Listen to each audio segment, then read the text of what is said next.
Meus amados irmãos, paz do Senhor, vamos iniciar hoje a nossa reflexão, nosso estudo, nosso resumo sobre a nossa lição de jovem do ano de 2024. Nossa escola bíblica dominical, iniciando, falando sobre o fundamento dos apóstolos. A doutrina bíblica como base para uma caminhada cristã vitoriosa. Vamos estudar ao longo desse trimestre, esse primeiro trimestre de 2024, 13 lições tratando a respeito da doutrina, o fundamento bíblico dos apóstolos. Nós sabemos que em Atos, capítulo 2, versículo 42, está dizendo que os irmãos, a igreja, permaneciam na doutrina dos apóstolos, na comunhão, no partir do pão e nas orações. Então, os apóstolos, sua doutrina, seus ensinamentos estão firmados em Cristo, a pedra angular. Então, vamos discorrer sobre esse tema ao longo desse trimestre e que seja uma bênção, em nome de Jesus, esse estudo ao longo desse trimestre na sua vida. 13 lições. A nossa primeira lição, a Bíblia, a fonte da genuína doutrina. Nossa segunda lição, a doutrina de Moisés. Terceira lição, o cativeiro motivado pelo desprezo ao ensino. Quarta lição, os jovens que se mantiveram firmes na doutrina. Quinta lição, as falsas doutrinas. Sexta lição, a doutrina e o amor pelo Senhor. A sétima lição, a doutrina que dá vida e expulsa demônios. Oitava lição, a sã doutrina. A nona lição, a doutrina dos apóstolos. Décima lição, o cuidado com o vento de doutrina. 11ª, a doutrina deve fazer parte do culto. 12ª, perseverando na doutrina de Cristo. E fechando, 13ª lição, a igreja não sobrevive sem doutrina. Uma igreja que não tem regras, não tem limites, ela vira uma bagunça, Então, o fundamento dos apóstolos e dos profetas. Tema, doutrina, Nós sabemos que existem 3 fontes de doutrina. A doutrina de Deus, a doutrina dos homens e a dos demônios, Tem muitos que estão se enveredando aí por esse desvio doutrinário, ou para todo tipo de heresia, Então, as doutrinas de Deus são manuais que nos ensinam a viver conforme a vontade do Senhor até que Jesus venha, Primeira lição, Bíblia, a fonte da genuína doutrina, Então, como vamos identificar uma falsa doutrina, uma heresia, um desvio doutrinário? Como é que a gente identifica?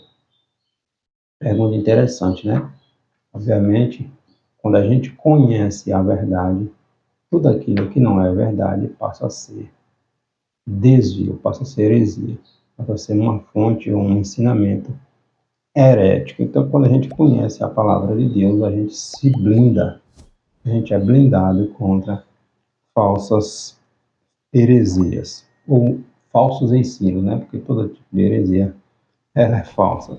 Nosso texto principal, o texto áureo, está na carta escrita pelo apóstolo Paulo a Timóteo, 2 Timóteo, capítulo 3, versículo 16, quando Paulo vai nos ensinar que toda a escritura divinamente inspirada é proveitosa para ensinar, redarguir, corrigir e instruir em justiça. O resumo da nossa lição, a Bíblia ela é a única fonte genuína de doutrina para o cristão.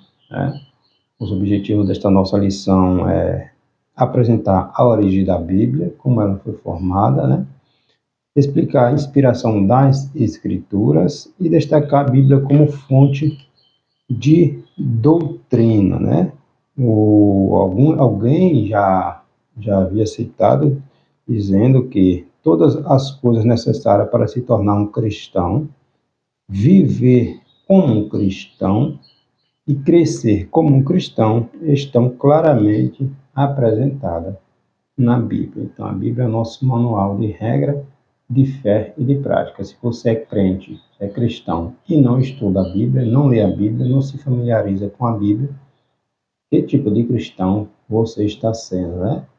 Vamos abrir nossos olhos. Nós estamos numa escola bíblica e aqui a gente tem que falar o que é necessário. O cristão ele precisa saber manusear a sã doutrina, a palavra de Deus. Então, serão 3 lições a respeito do fundamento dos apóstolos e veremos que a Bíblia é a única fonte genuína, né, de doutrina para o crente, né? O comentarista dessa nossa lição é o pastor Elias Torralbo, mestre em teologia, especialista em gestão escolar. E o pastor Elias, ele é pastor na Assembleia de Deus, Ministério Belém, em Mogi das Cruzes, no estado de São Paulo, né? As escrituras sagradas são uma confirmação do que Deus deseja. O que Deus deseja ser conhecido pelos seres humanos. Deus fala conosco de várias maneiras, mas a sua principal revelação é a sua palavra, né? Deus falou do céu diretamente, voz audível, quando Jesus estava sendo batizado, ali por João Batista, está lá em Lucas, capítulo 3, versículo 21 a seguir. Deus escreveu em tábuas, em pedras, dando ali a lei a Moisés. Deus se tornou carne, ou seja, Jesus, o Verbo se tornou carne e habitou entre os homens. João, evangelho escrito por João, capítulo 1, versículo 14. Deus deu visões aos homens, nós vemos isso ao longo da Bíblia, maneira de Deus se comunicar com o homem, né? Deus se utilizou de palácios, nós vemos isso lá em Daniel, capítulo 5, versículo 5, quando Belsazar estava fazendo aquele banquete, usando os utensílios da casa do Senhor, e aparece a mão de Deus escrevendo na parede, né? Deus fez animais falar, lembra do animal que Balaão estava montado? Então, Deus usou profetas, seus apóstolos, Deus usou anjos para trazer mensagens.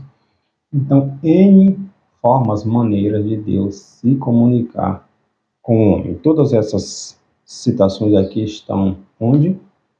Na Bíblia Sagrada, a sã palavra de Deus. Nosso texto áureo está, ou nosso texto bíblico em classe está em 2 Timóteo, carta escrita por Paulo a Timóteo, 2 Timóteo, capítulo 3, versículo 14 ao 17.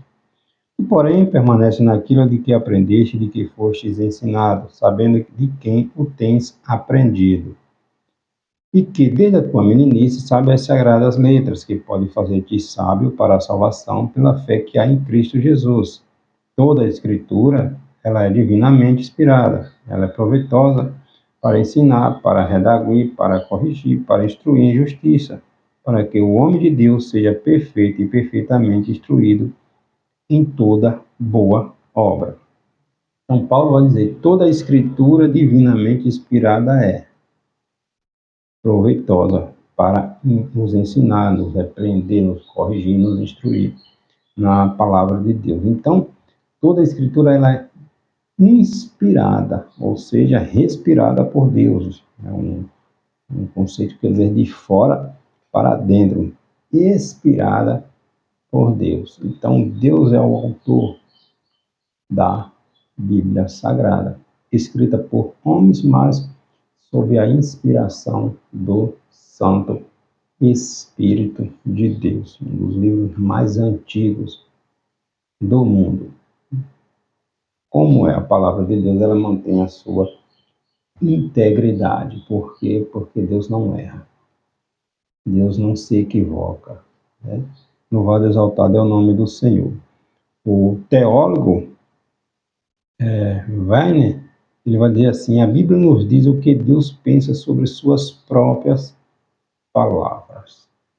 Aleluia. Então vamos estudar a respeito do valor da doutrina bíblica, da doutrina cristã, né? A Bíblia é a fonte segura de doutrina para o cristão. Por isso a pergunta: cristão que não estuda a Bíblia, como ele é um cristão se ele negligencia o seu manual de regra de fé?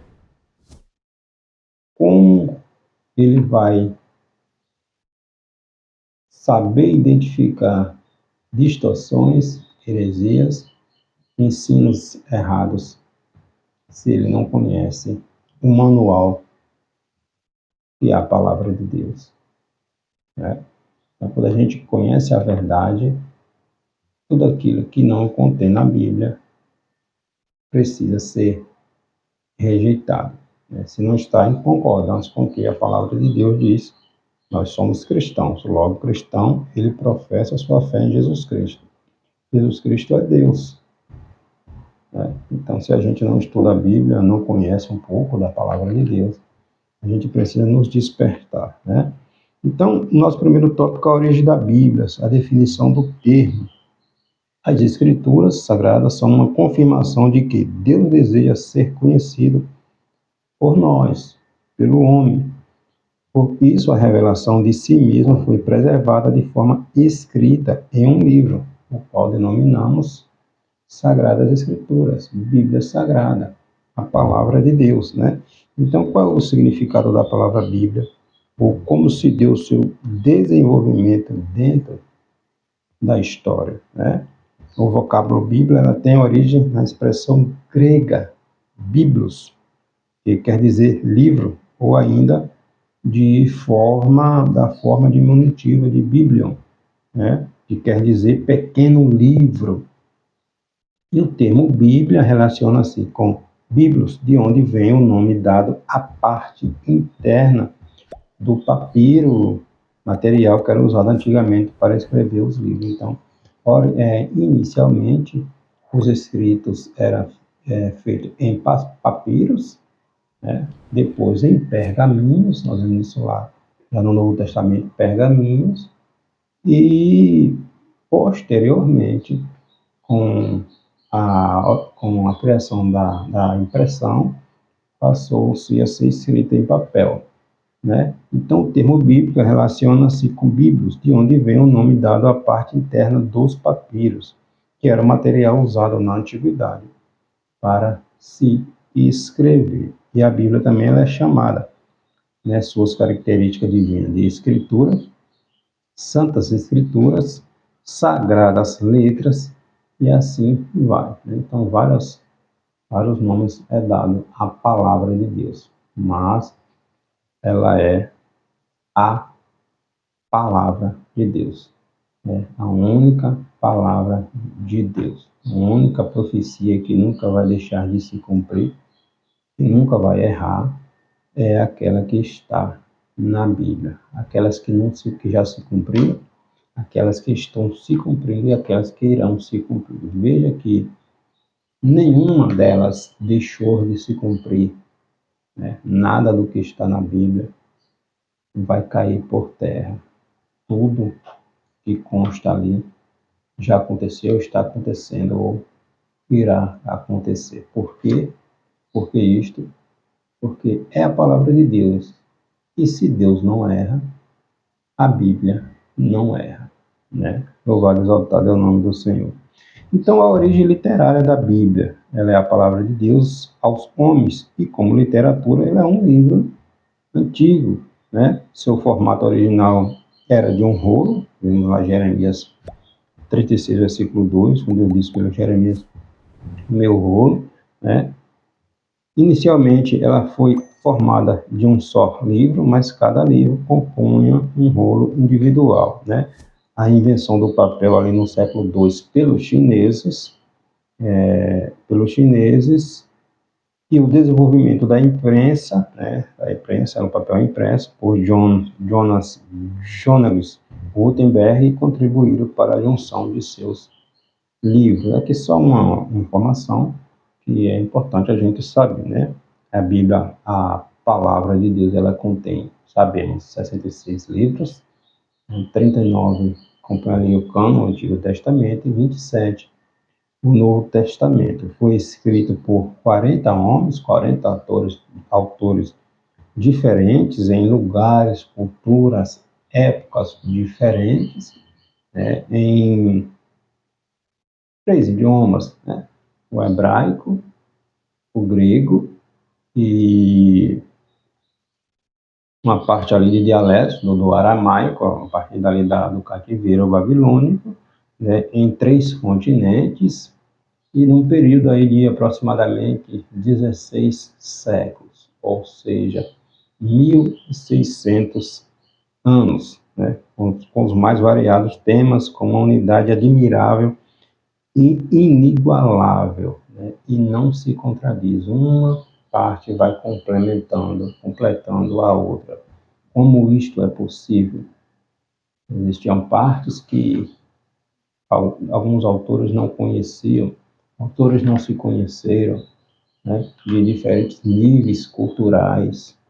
Nós temos boiadeiro, nós temos legislador, nós temos Moisés, né, nós temos Josué, que era um soldado, nós temos Isaías, que era um estadista, nós temos Daniel, ministro de Estado, nós temos Paulo, nós temos pescadores. Então, olha a miscigenação, né? Várias características diferentes, níveis culturais diferentes, épocas bastante distantes, e quando ela ficou completa, quando ela, vamos analisar, ela se complementa, ela nunca se contradiz. Por quê? Porque é a palavra de Deus, né? O centro de sua mensagem não é o homem, não é o antropológico, não é o antropocentrismo, mas Deus teocrático, né? Então, o centro da sua mensagem não é o homem, o antropológico, né? Mas Deus, teocêntrico, né? Abordando o criacionismo, não o evolucionismo. Deus é o criador de todas as coisas, né? E a teologia, que dá ênfase no conhecimento a respeito de Deus e a sua relação com o mundo, a antropologia, que expõe sobre o lugar do homem no plano de Deus, o lugar do homem no plano de Deus, né? A exposição sobre o lugar do homem no plano de Deus, culminando com a soteriologia, que é a doutrina da salvação, e na escatologia, né? Que é a doutrina das últimas coisas. Então, esta é a palavra de Deus. A sua origem, né? A origem da Bíblia Sagrada, ele é um livro sagrado e a expressão dada a isso é o chamado cânon, né, os livros considerados inspirados, né, a palavra cânon tem origem cristã e vem do grego canon, e provém do hebraico também canem, que quer dizer junco, que é o cânon, ou vara de medir, com referência a uma regra ou uma norma a ser seguida. Né? O cânon bíblico ele é uma referência aos livros que são considerados inspirados. Todos os 66 livros que compõem ali o cânon, a Bíblia Sagrada, são livros considerados inspirados, ou seja, que Jesus falou sobre ele, que a referência de Jesus sobre ele, que os apóstolos citaram, né? Então Deus trabalhou minuciosamente para que aqueles livros que fazem parte do cânon, que são inspirados, pudesse compor ali, estar presente na coleção dos 66 livros ali que compõem a Bíblia Sagrada, né? A canonização dos livros da Bíblia foi feita por concílios, vários concílios eclesiásticos, nos quais os livros eram considerados úteis para a fé e a adoração, né? O Antigo Testamento foi aceito como sagrado os livros ali que compõem pelos judeus, e nos dias de Jesus a sua composição já existia, né? Já o Novo Testamento, a autoridade de seus livros se confirmou pelos alguns critérios. Primeiro, os livros deveriam ter sido escritos por um dos apóstolos, né, que estava ali próximo de Jesus, que andou com Jesus, ou alguém próximo deles, como é o exemplo ali de João Marcos, autor do Evangelho, Lucas, né, que escreveu Lucas, o Evangelho de Lucas e Atos dos Apóstolos, né? O conteúdo desses livros deveria ser coerente com os ensinos da igreja e os demais livros sagrados, não deveria haver divergências, e deveria ser conhecidos e reconhecidos na igreja, né? Os concílios não concederam autoridade divina às escrituras, apenas a reconheceu, porque quando foram escritos, foi direcionada pelo Espírito Santo. Lembrando, os únicos que foram divinamente inspirados são as suas cópias originais, né? São suas cópias originais, né? Então você crê que a Bíblia, que ela é a inspiração divina? Precisamos acreditar, né? Toda a escritura ela é divinamente inspirada, como está lá em 2 Timóteo, capítulo 3, versículo 16. Então, essa primeira lição ela é um resumo do que nós vamos estudar nesse trimestre. Primeiro, falando sobre a palavra de Deus, né? Como ela foi formada, com quem a escreveu, sua estrutura literária, sua organização, né? A inspiração das escrituras. O termo inspiração, iluminação, aplicação, convicção e testemunho vai compor a discussão acerca da fonte da Bíblia Sagrada, né? A expressão inspiração é a que coordena o funcionamento das demais, pois atesta a origem da Bíblia, afirmando assim a sua autoridade final. Ela vem do latim inspiratio, né? Ou seja, inspiração, ela quer dizer soprar, ou ainda bussuflar, ou seja, Deus falando, revelando, né, a sua vontade para a humanidade, né? Então, como é que nós conhecemos,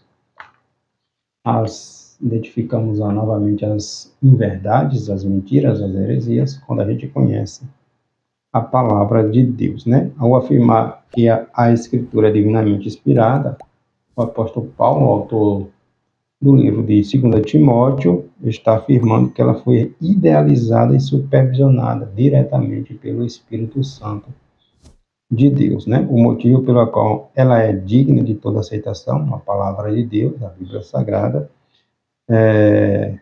está lá em 1 Timóteo, capítulo 1, versículo 15, né? Portanto, uma vez que o Espírito Santo é que inspirou a Bíblia, é ele quem também ilumina o homem para que possa entendê-la, além de operar os seus resultados exclusivos, atestando ser ela a verdade eterna de Deus.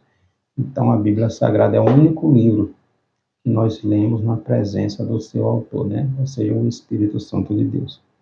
Que coisa extraordinária, né? A sua revelação especial, porque Deus usou homens como autores de sua palavra. E como aceitar a Bíblia como palavra de Deus se ela foi escrita por homens? Já se deparou com essas perguntas, né? Os incrédulos geralmente vêm com essas argumentações, né? Como aceitar a Bíblia como palavra de Deus se ela foi escrita por homens, né? Deus inicialmente se revelou ao homem por meio da sua criação. Está lá no Salmo 19, né? Deus se revelou ao homem através da sua criação. O homem, o antropocentrismo, né? O racionalismo vai dizer que a criação por si só é um Deus, ou seja, tentando tirar Deus do centro, né?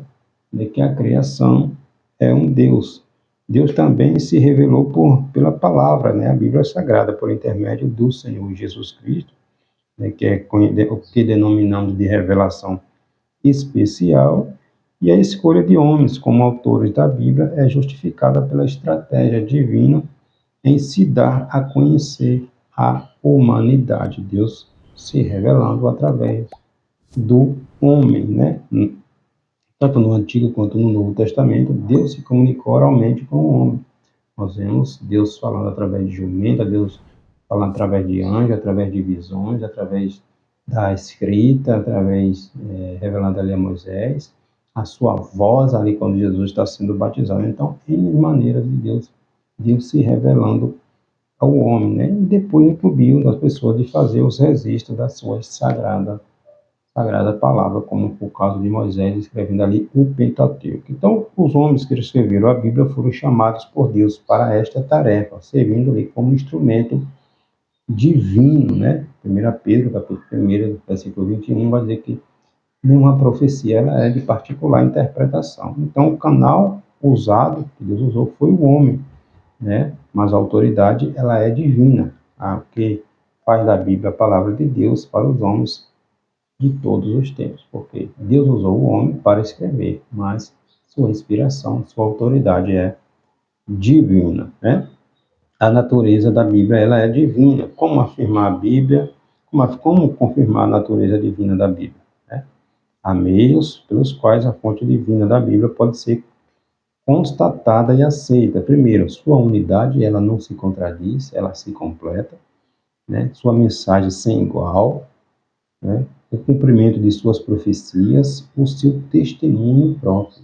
Então, um livro que foi composto por 1.600 anos, 16 séculos, por diferentes autores que não se conheceram, né? De diferentes níveis culturais, de lugares, continentes diferentes, e não se contradiz.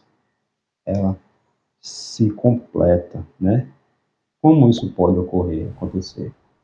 Há Deus, há uma ação divina nisto aí, né?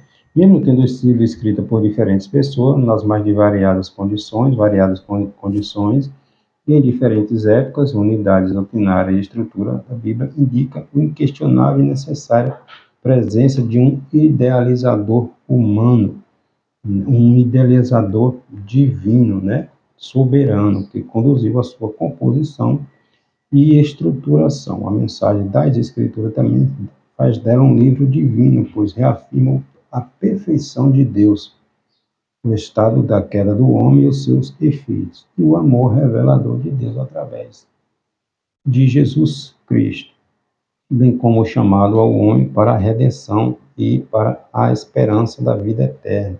Né? Então, a Bíblia Sagrada, ela contém as profecias, das quais muitas já se cumpriram, estão se cumprindo, e aquelas que ainda irão se cumprir, né? Somente Deus é capaz de anunciar antecipadamente e com precisão, porque é a sua palavra e ela não mente, né? A própria Bíblia dá testemunho de sua natureza divina, ela é divinamente inspirada. E a gente finalizando aqui, né? O que a Bíblia, o que é inspiração divina? O que é inspiração divina, né?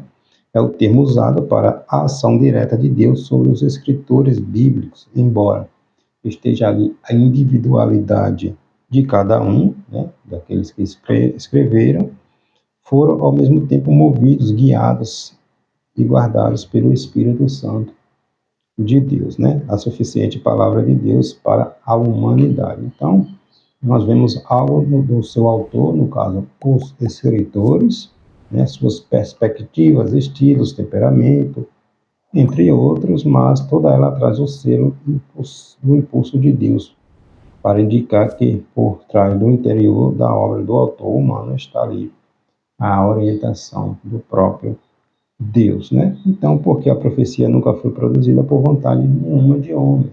Pedro vai dizer isso na sua segunda epístola, capítulo 1, versículo 21, porque nenhuma profecia foi produzida por vontade de homem algum, mas os homens santos de Deus falaram, inspirados pelo Espírito Santo. Então, esses autores foram inspirados por uma influência especial do Espírito de Deus, que fez com que seus escritos também fossem inspirados, soprados pelo próprio Deus, né? E fechando aqui a Bíblia como fonte de doutrina. O termo, o significado doutrina é bastante amplo, né? Trazendo para nosso contexto cristocêntrico, o dicionário teológico, do latim doutrina, tem o sentido de ensinar, instruir, educar, né? Um conjunto de princípios que formam a base do sistema religioso doutrinário, né? Doutrina cristã se acha baseada, obviamente, na Sagrada Escritura, na Palavra de Deus, nossa única regra de fé e prática, né? Então, a doutrina também pode ser entendida como ensinamento. Doutrinar é ensinar com base em um conjunto de crenças pertencentes a uma pessoa, né? Então, individualmente, mas principalmente a um determinado grupo religioso, coletivamente. Nossa lição, obviamente, está contextualizando a doutrina cristã, né? Relaciona-se com as bases da fé cristã, conforme exposta e ensinada nas Sagradas Escrituras, né? E qual a importância da doutrina bíblica, da doutrina cristã para a nossa vivência, né? Primeiro, ela nos ensina, ela nos aponta o caminho a ser seguido, né? Aquilo que a igreja precisa seguir, suas orientações, para onde ela deve ir, de proteger dos ataques externos, obviamente, né? Advertindo-nos sobre o que fazer e não fazer.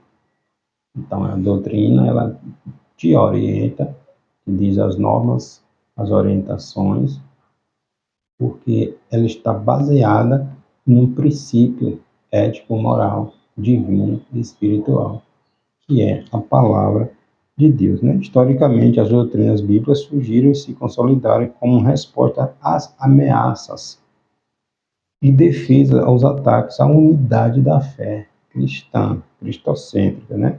A doutrina ela se reafirma como indispensável à vida da igreja, pois ela cumpre uma função delimitadora, ou seja, mantendo assim a sua integridade, a sua unidade, a sua pureza, né? Uma igreja sem doutrina bíblica pode ser comparada a uma casa sem portas.